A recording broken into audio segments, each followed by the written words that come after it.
நமஸ்தே. இன்னைக்கு Praveen உத்தராத்திலிருந்து paper second.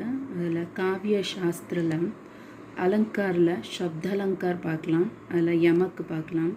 अलंकार का परिचय, अलंकारनुடைய इंट्रोडक्शन.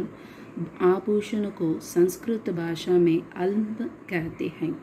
சான்ஸ்கிரிட்டில் ஆபூஷன் அப்படின்னு சொல்லிட்டு அந்த சான்ஸ்கிரிட் லாங்குவேஜில் என்ன சொல்லலாம், அல்ம் அப்படின்னு சொல்லிட்டு சொல்லுவாங்க. ஜோ அலங்கிருத்த கரே உசை அலங்கார் कहते हैं. அந்த ஆபூஷன், அல்ம மீன்ஸ் அந்த ஆபூஷண ஜுவல்ஸை கொண்டு நம்ம அழகாக அலங்காரம் பண்ணிக்கிறது தான் अलंकारम அப்படின்னு சொல்லிட்டு சொல்கிறாங்க. अपनी राय अलंकृत शैली में प्रकट करने का शौक पढ़े लिखे लोगों में पाया जाता है. अपनी राय தன்னுடைய திங்கிங்கில், நம்மளுடைய ராயில் அலங்கிருத்த ஷைலிமே நல்ல அலங்காரம் பண்ண ஒரு டைப்பில் நம்ம எப்படி பிரகட் மீன்ஸ் வெளிப்படுத்துகிறோமோ, ஷவுக்கு படே லிக்கே லோகோமே பாயா ஜாத்தா ஹை. அதனுடைய அந்த ஷவுக்கு படே லிக்கே மீன்ஸ் நல்லா படித்தவங்க அவங்கக்கிட்ட இருந்து நம்ம பார்க்கலாம், அது கிடைக்கும். இதில் अलंकारिकी परिभाषा இல்லை फर्स्ट वन பாருங்கள். अलंकरोति इति अलंकार यानी सुंदरता को बढ़ाने वाले उपादान अलंकार है. சுந்தரத்தா மீன்ஸ் அழகாக இன்க்ரிமெண்ட், படானி மீன்ஸ் இன்க்ரிமெண்ட் பண்ணுற அந்த உபாதன் தான் அலங்கார் அப்படின்னு சொல்கிறாங்க. காவிய शोभाकरण यथा धर्म अलंकारन प्रपक्षते यानी अभिव्यक्ति का विशिष्ट प्रकार ही अलंकार है. அபிவியக்தி பண்ணுற தன்னுடைய அந்த ஃபீலை அதை வெளிப்படுத்துகிறதா என்ன சொல்லுவாங்க, விசிஷ்ட பிரகாரக்கு அலங்கார் ஹை, அலங்காரன்னு சொல்கிறாங்க.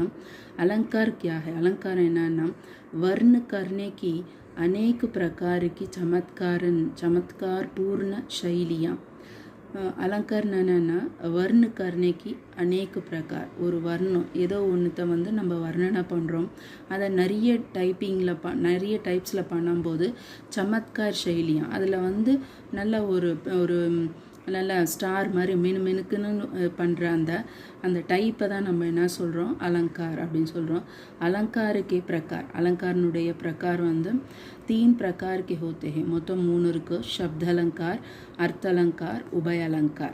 इधर शब्द अलंकार नाम जहाँ शब्द संबंधी चमत्कार पाया जाता है वहाँ शब्द अलंकार होता है. शब्द संबंधी ஒரு வேர்டை ரிலேட் பண்ணிவிட்டு அதை நல்லா அழகுபடுத்தி காமிக்கிறது தான் शब्द अलंकार. अर्थ अलंकारना जहाँ अर्थ संबंधी चमत्कार पाया जाता है. அதனுடைய அர்த்தத்தை நல்ல அது ரிலேட்டடாக நல்ல ஒரு ஷைனிங்கை கொடுக்கறது தான் अर्थ अलंकार சொல்லலாம். उभय अलंकार जहाँ शब्द और अर्थ दोनों से विशेष चमत्कार मालूम हो वहाँ उभय अलंकार होता है.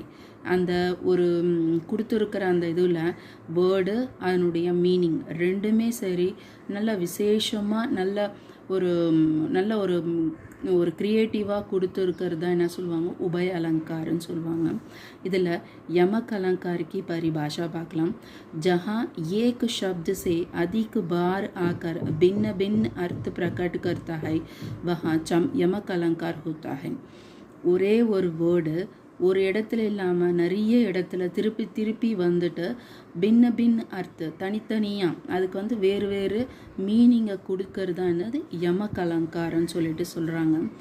கனக கன்கதே சௌகுணி மாத் கதா அதிகாய் வா காயே பௌராயி ஜக யா பாயே பௌராய்.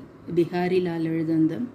இதில் கணக்குன்னு சொல்லிட்டு அந்த ஒரே ஒரு வேர்டு திருப்பி திருப்பி கொடுத்துருக்காங்க, ஆனால் அதனுடைய மீனிங் வேறு வேறு வந்திருக்கு. அதனால் இதை யமக் அலங்கார் அப்படின்னு சொல்லிட்டு சொல்லுவாங்க.